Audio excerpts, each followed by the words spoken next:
I like to start my day with a very slow morning. I genuinely start my day with a cup of tea and reading. I literally give that hobby of mine an hour because I personally feel like it is so important for each and every one of us to take out the time for things that brings happiness in our life. Even though happiness is a very broad term, it's a very complex word. What's happiness, right? I really don't want to use that word, but it's very important for each and every one of us to take the time out for things that literally contributes to bring a sense of joy and peace in our life. And it could be anything. For me, there are so many things that contributes to bring joy and peace in my life, and one of the things is reading. One of the reasons why I like to start my day with reading is because you never know how your day is gonna go. Like, sometimes I'm not being able to squeeze in time for reading. Hence, I love to start my day with reading and a cup of tea or coffee.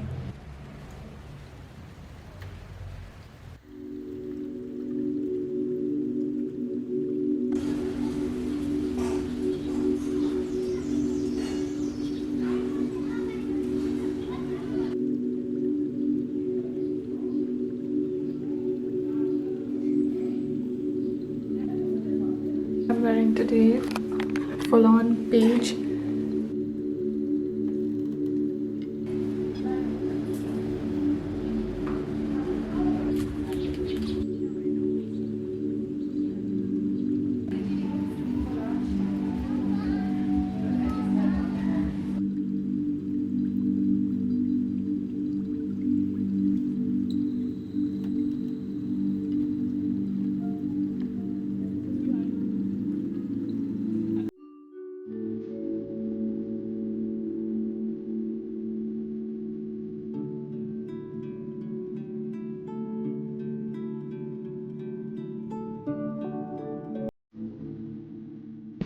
Hi everyone, just got back from a fun outing with my friend.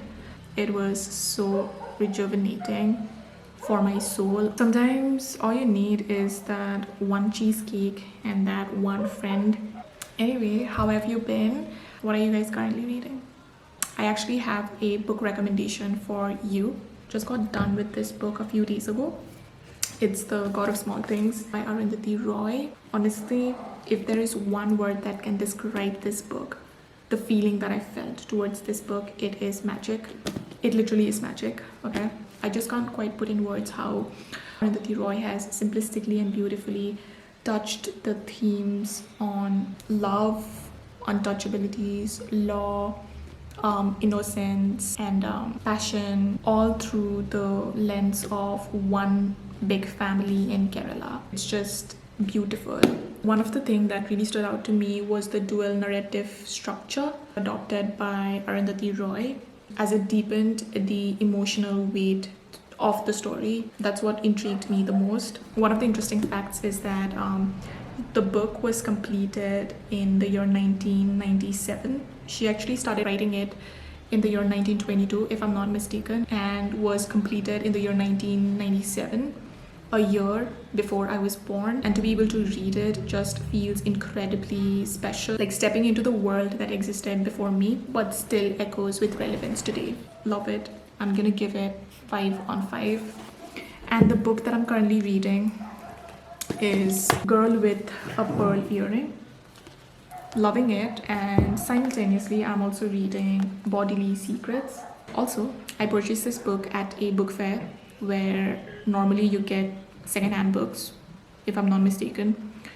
And I personally do not like buying second-hand books because I'm quite skeptical about it. I normally don't like going to book fairs, but this was the second time I went to a book fair, and I just was so satisfied with the books that I got this time. I'm actually going to show it to you.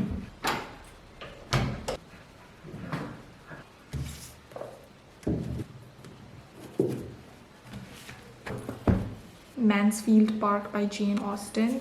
Honestly, look at the condition. Yes, it smells lovely. Sense and Sensibility by Jane Austen. These two books are from the first book fair that I attended. Original edition. but secondhand. Then we have this, very, very interesting. And then the other one is Letter to Louise. These two discs are from the recent book fair that I visited. Quite lucky enough to get these beautiful pieces. And with that, I'm gonna wrap up yapping about books.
Good morning, guys. Since yoga is a very, very interesting topic for self, I wanted to share with you guys my kind of like journey towards yoga, my thoughts on yoga, and I also have a book recommendation for you if yoga is a topic of interest for you or anyone that you know of. I started doing yoga in the year 2020 while I was in my college days. Back in those days, my consistency with yoga was 1 out of 10. My sister's dog, she has come in the vlog so many times. As I was saying, back in those days, my consistency was 1 out of 10. My thoughts too was very generic.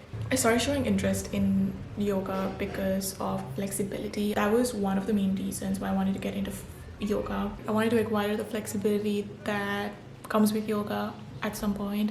I believe my consistency and discipline towards yoga increased in the COVID years, also because I had a partner to do it. It's always fun to do yoga when you have someone there with you. It's like your very own mini yoga retreat. So yeah, I had my elder sister with me. We used to do yoga thoroughly. And during the COVID days, I also read a book on meditation and mindfulness, which definitely influenced and was a great help. As I got drawn towards yoga and my knowledge kind of like just widened up, my thoughts regarding yoga completely changed.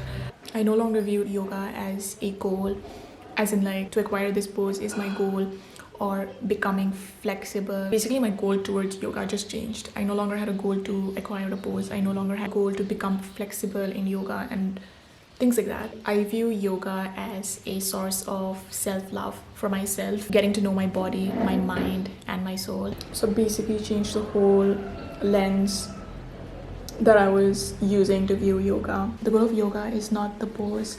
It's not about being flexible, standing on your hands, doing a headstand. That shouldn't be the goal. The goal and the art of doing yoga is to create a space where you can align your thoughts, your mind, your soul. You're basically aligning all of them together and creating a balance. Yeah, it is knowing your body inside out and becoming aware of your body. It is to make peace with who you are, what your body has to offer you. So you should come to your yoga mat to feel and not accomplish. Before I go and start my day, the book of the day, for you, not me, would be: meditation is a wonderful skill with life-changing potential, but how you choose to use that skill is up to you. Many people seem to be in a hurry to define its purpose, but the truth is you define the purpose by deciding how you choose to use it. Another very interesting fact. The fact is, our entire existence is experienced through the mind. We depend on it for our sense of happiness and fulfillment in life and for positive relationship with others. So taking a few minutes out each day to train and maintain it is simply good common sense. As well as being a skill, meditation is also an experience. This means you need to do it in order to fully appreciate its value. I could just go on and on and on about it, but Sunday is not just me talking about this book. There's so much you can take away from a book. This book is never going to disappoint you. It's one of those self-help books that I would recommend to everyone every time I get a chance. But honestly, this one has my heart.